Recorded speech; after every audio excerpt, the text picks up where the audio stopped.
What's going on, everyone? Thanks for tuning in to another episode of the Ducks Dish podcast. I'm your host, Max Torres, publisher and lead editor of Ducks Digest, covering the Oregon Ducks on Fan Nation, part of the Sports Illustrated Network.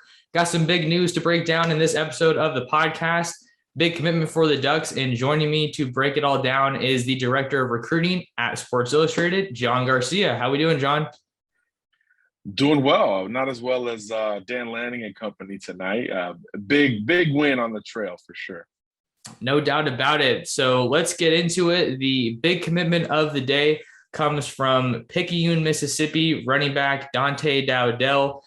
He announced his commitment to Oregon over a host of other highly touted, but other elite programs. Some big names like Ole Miss, Tennessee, Florida State were all in the mix. Just kind of wanted to get some of your initial thoughts on this one. I know we got your evaluation, but wanted to get it in podcast form, I guess, and some of your thoughts here. Yeah, big win for Oregon on the trail. I thought Carlos Locklyn was really able to pull this one out in the end. You know, Dante was a kid who we kind of initially pegged between Ole Miss and Tennessee. Look, he's a Mississippi kid, so we certainly thought that the Rebels were in good standing. I checked in with a source in Oxford 48 hours ago. They said that things looked like they were trending towards the SEC West program. So here at the 11th hour, Oregon swoops in and pulls a major commitment and some would say an upset on the recruiting trail relative to the SEC schools in the mix. You mentioned Ole Miss, Tennessee, Arkansas was also in there to a degree. So this is another kind of planting the flag moment for the Ducks, right? You know, reminding folks that, yes, it's still a national brand, still able to dip into the South and pull elite talent. And Dowdell's one of these interesting backs that is a bit of a throwback, big, physical, downhill, no nonsense, a decisive back with great body control, plays in a single wing style offense where he's really unable to gather a lot. So it's very instinctive running and very responsibility driven running, meaning he's got to stick to the assignment or bounce, and he's got less time to make that decision because of the nature of that offense. So, you know, you're getting an instinctive running back headed to Eugene, but he brings some SEC power along with it, you know, and obviously, you know, the last two administrations now at Oregon have wanted to build that thing from the ground up. So obviously that starts in the trenches, but when you start to think about complements to that, tone-setting running backs fit in quite nicely. And I think this was the nice combination of, you know, using that Southern footprint, you know, that this coaching staff has ties to, a premium position guy who was out there for the taking. You got him on campus early in the spring, and all of that, you know, rolled into a really important commitment early on for the Ducks. Again, reminding folks in the South that, you know, Oregon is truly a national brand that can dip into any region and contend for big time recruits. This was no doubt a huge win for Carlos Locklyn, who's from the Southeast himself, a native of Alabama, and showing that he can go out there and get his second, maybe even third, if you want, you could argue his third running back from that region, with Jordan James being from Tennessee and then Noah Whittington, the Western Kentucky transfer, originally being from the Peach State, being Georgia. But the thing that was kind of interesting about this commitment for me, John, is you talked about his running style, and it was kind of, I don't want to say a surprise, but after you saw what you did in the spring game with Oregon just throwing the ball over the place, I think you get a commitment like this, and it shows that even though Oregon's looking to throw the ball more, they're still known as a running school, and Carlos Locklyn's going to keep that running back room just stocked with elite options. Yeah, you know, you've got to be balanced. Everybody, you know, is going to throw the ball. Look, it's 2022. I think everybody understands that. The fans should as well, but you've got to set the tone and keep the defense honest and on balance. You know, if you become one-dimensional, it's that much easier to defend, and that's certainly not something that Dan Lanning or Kenny Dillingham would want on their side of the football. And then obviously Carlos Locklyn has you know, worked with Dillingham in the past. He's been involved with some of these coaches, so that mesh of culture and desire, I think, you know, is still closer to balance than anything that would be one dimensional. And then, like I said, Dowdell's a tone setter. This is a guy who's a no nonsense, decisive type of running back. 2,500 yards last year, state championship to his name as a junior. Really a breakout campaign for him, and that's when his recruitment went from regional to national as a result. So this is a timely get for Oregon as well. It looked like some of those other programs in the mix. Arkansas has the biggest class in the SEC. Tennessee's trending up. Ole Miss recently picked up their quarterback commitment, and it looked like they could go on a little bit of a recruiting run here. So to combat all of that in one sweeping move, I think is a really strong statement for the Ducks. But yeah, we know they're going to run the football. We know the mentality of the head coach, and even Kenny Dillingham as an offensive coordinator. We understand that the desire is balance and to present a true threat to the defense via the run and the pass, not any one thing without thought for the other. John, you mentioned how it was a significant win for Oregon on the trail with him being a Mississippi guy and Oregon getting his commitment over the likes of Ole Miss. And Lane Kiffin's obviously one of the most highly regarded offensive minds in college football. So there's all of that, but maybe something that comes off of that, I think, is Dan Lanning takes the job, and he's an elite recruiter. Him and Tosh Lupoy, they'll be able to contend for some of these elite defensive names, Jaden Wayne, Mateo Uyunglele, a few that come to mind. But this commitment kind of shows, or reinforces rather, we've already seen it, that they're still going to be getting these elite names, whether it be Kyler Casper, Jurion Dickey. But I think that that's another kind of good thing to see from Oregon, and that they're starting to get things rolling here in the spring and kind of getting a mixture of guys on both sides of the ball. And good to be back in the South. That last coaching staff obviously had a lot of ties, to Alabama, to Atlanta, and into Florida. So that was one of the question marks, right? How was that going to carry over with Dan Lanning's staff, given their ties to the region? It's one thing to have those ties and project moving forward, like, hey, Oregon's going to do some things in the footprint. But once you actually win a recruitment head-to-head with multiple SEC schools, it really is a reinforcer, as you said, and especially at this position, right? I mean, if Arkansas wants you as a running back, you're a tone setter. Ole Miss was a smash mouth running team last year, even with their quarterback, for goodness sakes. You have plenty of ability. So I do think that all of those boxes were, there's a long way to go here towards signing day. I think new targets will emerge. The spring evaluation period is still here.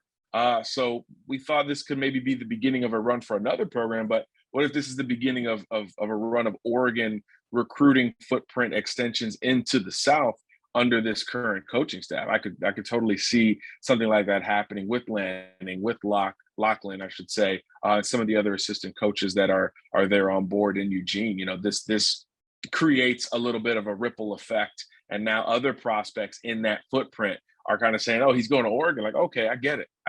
We still hear great things, perceptionally with Oregon from recruits all over the country because of the brand that has been developed over, I guess, now the last 4 coaching staffs that have been there. Yeah, I want to stay on that point for a second with you, John, just as far as going into the South and staying in the South. Sorry, one second. My mom just got in. I want to make sure she knew I was recording. But on that topic, so sorry, back to the South. Oregon has continually laid the foundation on the West Coast. But this new staff, their approach from the jump was really just sending out a lot of offers in the Southeast. But it's important that you don't lose sight of the West Coast. Wanted to get some of your thoughts on Oregon attacking the South so aggressively, which is really kind of a risky move because a lot of these guys, they've been getting courted by Texas A&M, Georgia, Bama since their 8th grade year. But you got to play ball. I mean, that's the name of the game in recruiting. Oregon is one of these programs, Max, you know this. They really can't recruit a whole ton of talent locally. You have to extend that footprint. And in the West Coast, it's pretty evident, right? The Seattle area, Los Angeles, the Bay Area. I mean, those are no-brainer areas for the program to continue to pull from. And that dips down to San Diego, eventually Las Vegas, kind of that whole corridor of the Pac-12 footprint. But even beyond that, Oregon, when it is rolling, it has always been able to recruit nationally, going into Texas, going into the rest of that Bible Belt, the SEC, ACC footprint, where there's just more talent. I mean, it just is what it is at this point. And I think when you're looking at a staff that at the very top is defensive minded under Dan Lanning, but then has balance thereafter, you got to go down south to compete with the guys who can get it done. I mean, just again, look at a national title roster any year in the last 10 to 15 years, and it is littered with Southern talent, even if the school like Ohio State in 2014, for instance, isn't located in the South per se. You have to recruit nationally. I don't care if you're in the most fertile states in the country. If you're a school in California, in Texas, in Florida, in Georgia, the top 4 states in football talent, you still have to pull those from outside of the state and oftentimes outside of the region as well. I mean, look at Georgia this past year. I mean, their best receiving threat was Brock Bowers, a kid from Napa Valley, California, right? So you have to be able to push outside of your natural footprint. And, Oregon's one of those schools that has always had to do it. So even when there's a transition in the coaching staff, they're a little bit more equipped to make it and hit the ground running with that same mentality. Yeah, Dan Lanning continues to push nationally for Oregon, reinforcing that national brand, which is alive and well in Eugene. Just something that comes to mind, how does Dowdell's commitment here impact the current roster and moving forward, right? I think Oregon's in a good position right now with the mixture of types and styles they have at running back. Byron Cardwell looks like the guy for this year, but there's a bunch of other guys that are going to be hungry for snaps. You got Noah Whittington, who I mentioned earlier, comes over from Western Kentucky, well acquainted with Carlos Locklyn. You also have Sean Dollars, who's coming off an injury and looked great in the spring game. And then you also have Jordan James, who isn't even here yet, and Marquise Bucky Irving, who comes over from Minnesota. I believe all those guys are in position to be on the roster again in 2023. So we'll see if the Ducks look to add more names at running back in 2023. A couple of names to keep an eye on are Roderick Robinson, another Lincoln guy out of San Diego, same high school as Jalil Florence and Jalil Tucker, Richard Young from your neck of the woods out in Lehigh Acres, Florida. But the Ducks are certainly picking up some good momentum here at the running back position, and I'm sure that they're looking to snowball that. Before we get you out of here, John, I had a couple more points that I wanted to kind of hit on, kind of related to quarterback recruiting just a little bit. I'm sure that you saw that Jaden Rashada is going to be making his way out to Eugene for another visit this weekend, an unofficial, which I think is a good thing for Oregon since they want to get him back on campus ultimately for an official. But I think one of the things that kind of comes to mind, Oregon obviously wants to have their quarterback in the fold, but what are they doing in the meantime? They're putting good pieces around him, whether it be the offensive line with Josh Connerly or some skill talent. What do you kind of think about that as far as kind of factoring into the pitch? You don't have your quarterback yet, but you're trying to kind of aid your situation by bringing in some good pieces.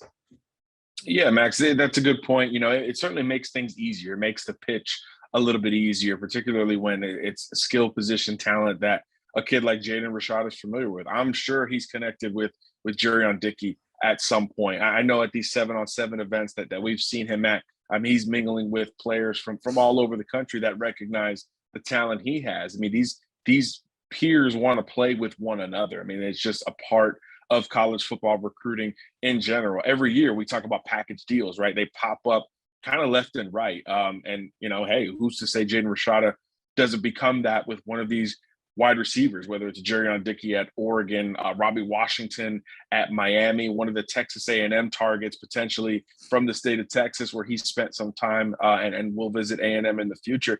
Who's to say that something like that couldn't materialize? And I know that that's something that every quarterback certainly desires to have on the low level. So look, Jaden Rashada is an important recruit for a lot of schools.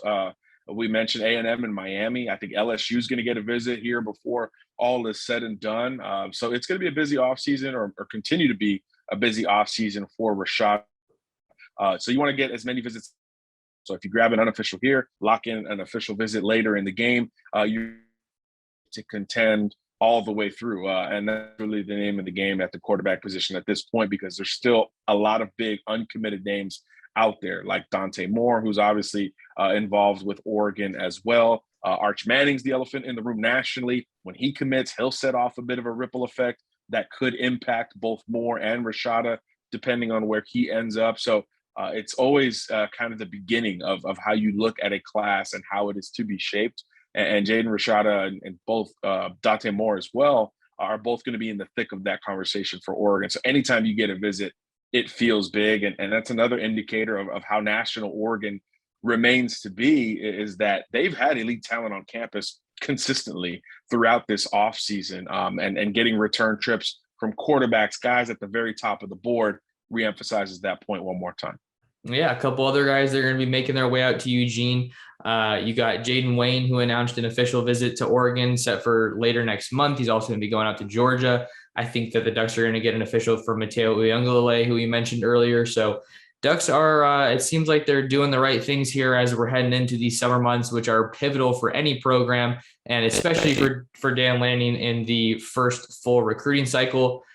John, before we get you out of here, I know you're doing a lot of awesome work with SI All-American. You're up late getting this recording with me, which I really appreciate. But where can people find more of your work and what you have going on? Yeah, check us out at SI All-American on all social media platforms, or if you feel like typing a website in, si.com/college, and it'll all be right there for you. All right. You guys got to make sure to tap in with John for all the latest and greatest of what he's following on the recruiting trail, particularly in Florida and the Southeast. That's where you can find him. If you guys want to find more of me, you can follow me on Twitter at mtorresports, subscribe to the YouTube channel at Oregon Football Max Torres, and find more written content about the Ducks over on ducksdigest.com.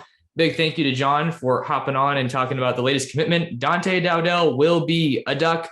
Carlos Locklyn and Oregon picking up a huge commitment out of the Southeast on Friday night.